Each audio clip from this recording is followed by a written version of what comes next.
ఇప్పుడు నాకు నిజంగానే బాధ వేసింది. నేను తిరుపతి పోయినా ఏడుకొండల స్వామిని వేడుకున్నా, అయ్యా జాన్పాల వల్ల నాకు ఇబ్బంది ఉంది, ఇది క్లియర్ కావాలని మొక్కిన.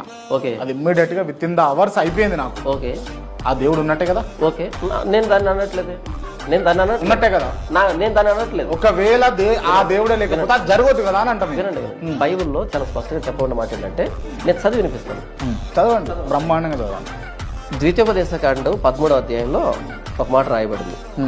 ద్వితీయోపదేశకాండం 13వ అధ్యాయం 1వ వచనం నుంచి, ప్రవక్తయే గాని కలలు కనువాడే గాని నీ మధ్యను లేచి నీ ఎదుట సూచక క్రియనైనను మహత్కార్యమునైనను చేసి నీవు ఎరుగని ఇతర దేవతలను అనుసరించి పూజింతము రమ్మని చెప్పిన ఎడల అతడు నీతో చెప్పిన సూచక్రియ గాని మహత్కార్యం గాని సంభవించినను ఆ ప్రవక్త మాటలను కలలు కనువాని మాటలను వినకూడదు.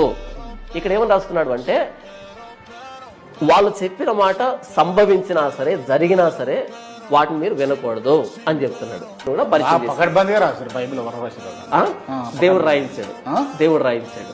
అట్లా ఎట్లా అన్నా, ఎంత అడ్వాన్స్డ్ గా ఇట్లాంటివి కూడా మరి ఇంత అడ్వాన్స్ గా రాశాడంటే